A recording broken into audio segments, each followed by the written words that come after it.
YouTube was popping, man. Hey, you know that grind ain't stopping. Shout out to my notification gang. Don't forget to get that bell ring, man. And hey, man, don't forget to like that video. Yes, sir. All right, guys. Today, man, I'm gonna be making a video on pretty much how I got my credit score to where I got it to in order to get my Hellcat, man. This is the Hellcat right here. I can't really get out like that because I got my uniform on. I don't want too many people to see me, but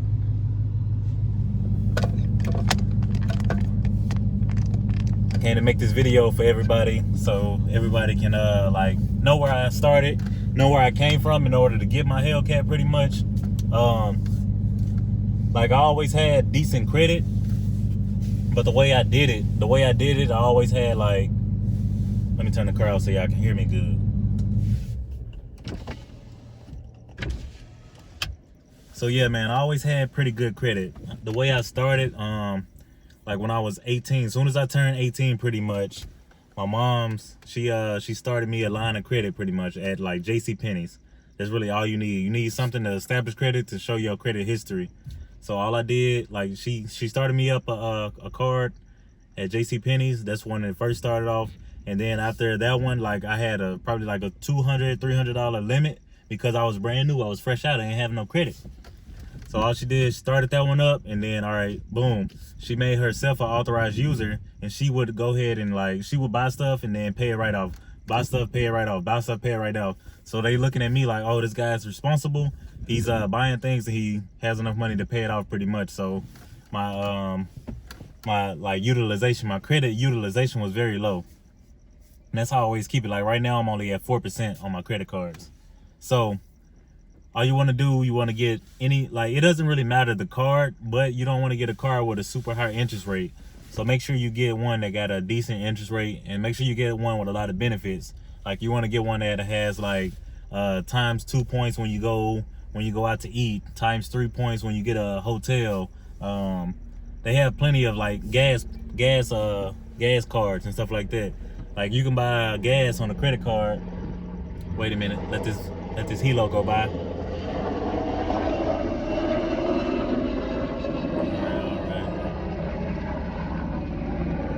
Yeah, man, some cards you can buy, like you can buy either gas, you can get food. Some of them have like times 2 points, times 3 points, and you can stack those points up, and then that's just money that you get in the back end. Some people even pay their bills with it. Like if you pay your bills with the card, it'll get you all your points, and then you just pay it right off. Pay it right off. Don't let your credit sit.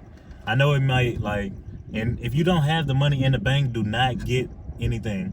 So if you don't have the money in the bank to like pay the card off at the time, credit card is supposed to be used for like emergency situations, or like in order to like establish credit and to use to get points and stuff like that. You don't want to use it for like, and eventually it gets backed up. I'm telling you, I learned from experience, man. I always had like I had a card, and I'd be like, oh yeah, I can just put these. I bought some wheels for my like truck. Oh yeah, I can just buy these rims for my truck. Boom, swipe it, and then after a while, it keeps adding up. Like, oh, I can just put this on the card. Oh, I got the card, I might as well just put this, and then I'll pay it off later. And then you're gonna end up owing like almost, it can get up $10,000 almost if you just let it get away like that.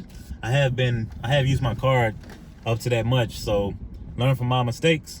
But I do have excellent credit. I never missed a payment. That's the main thing.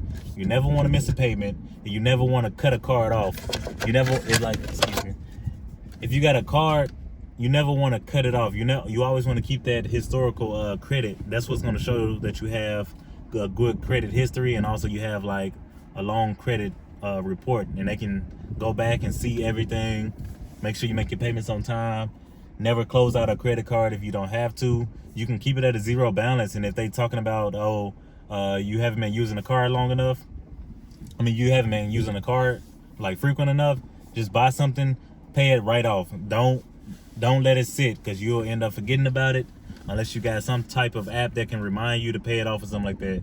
Pay that thing right off. Don't mess around with it. Don't let it build up. That's the worst thing you want to do. You always want to keep your utilization below like 10%. Right now I'm at 4%, and I also bought a house, so like when you buy big purchases, it's gonna knock your credit down a little bit, not too much, but it does knock it down a significant like amount. So you may lose 30-40 points when you buy a big item. Like I bought my Hellcat, my credit dropped maybe like 20-30 points, but it's gonna give it like 6 months, your credit gonna be right back to where it was. So you don't have to worry about like buying big things and then knocking off. Also, when you go buy cars, when you're going to go buy a car, you can run your credit at like 2 or 3 places. It's gonna be like one hit pretty much. It's not gonna affect your credit like drastically if you get it ran by different competitors to see who gives you the best deal. Because when I started, I went through, start with your Navy, not Navy, sorry, because I'm in the Navy. Start with your like credit union. Start with your credit unions. Start with your banks and stuff like that. Use the dealership for your last choice, unless you buying a car new. If you buying a car new, sometimes dealerships give you 0% interest for a certain amount of months and stuff like that.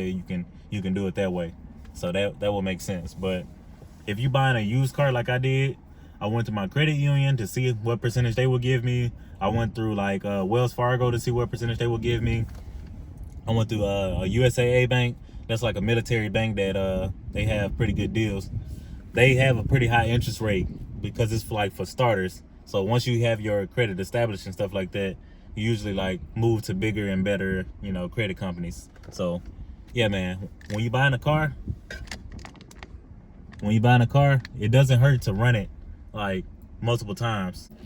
Like when you're buying a car, you can run your credit pretty much as many times as you need to in order to find the best deal. So you can go through your credit union, your bank that you have already.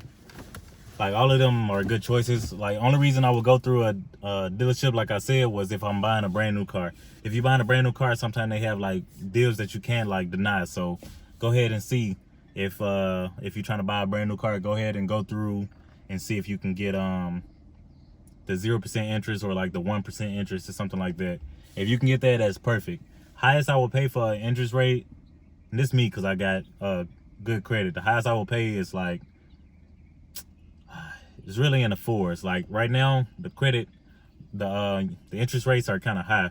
So right now I'm paying like 4% for my Hellcat, just so you know. Paying 4% for it. I wouldn't go no higher than that. If they were talking about like 5-6%, then no, I'm pulling out. And I do. Another thing you can do, free game. So if you say you had your car for like 6 months, right? You had your car for 6 months. All right, I'm tired of making these payments. These payments kind of too much for me. I can't afford it. Or I just don't want to keep paying how much I'm paying. All you have to do is go, you can call either the bank that you already have, and then they know you're responsible, or you can jump to another bank that has better interest rates that you may think have a better interest rate. So just go in, be like, hey, I want to refinance. Tell them you want to refinance your car. You can refinance your car, like most of the time people do it in like 6 months. 6 months to a year, something like that. Or like you can do it even towards the end. What you can do, you'll refinance for the price that you owe now.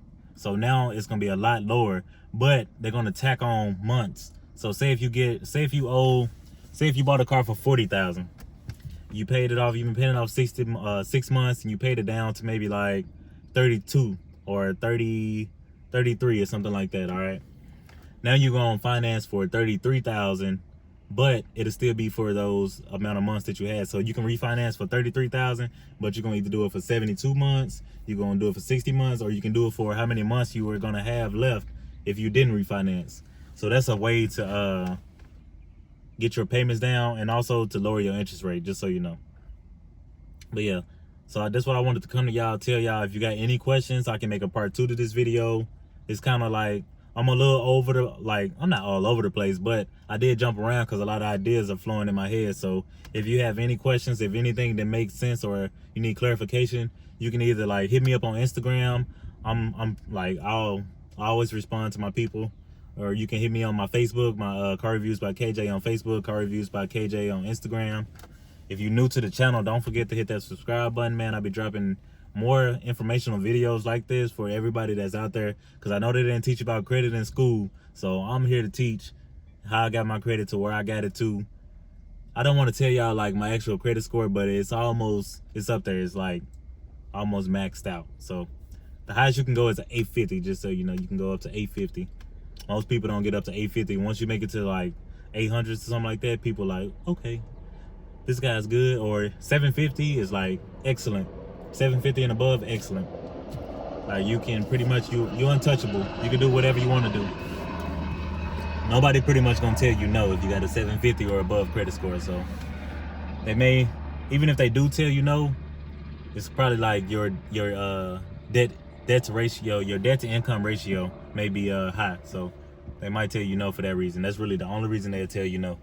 But if you got a low utilization, like I said, and if you also got a low debt to income ratio, they look at how much you make too. They look at how much you make to how much you pay. So they'll look at like, all right, this person made $3,000 a month, and their rent or mortgage is $1,000 or $1,500. That's half the money. Like, are they gonna put the rest of this half of the money towards the car? Like that's what they going. That's what they running. That's what they want to know.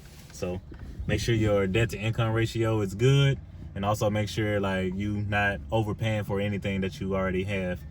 And if you do have somebody, like if you have somebody in the household with you, and you want to put them on the card or on the car, that's fine. Do that. But yeah, man, that's gonna be the end of this video, man. Appreciate y'all for tuning in. I'm always here to help. If you need any help, man, just let me know, man. We're in the Hellcat, so hey, I want y'all to be in that Hellcat, that Scat Pack, that RT, that SXT, whatever you want. Any car, it don't matter. I want you in that car. So I'm here to help you guys. All right, let me know. Peace.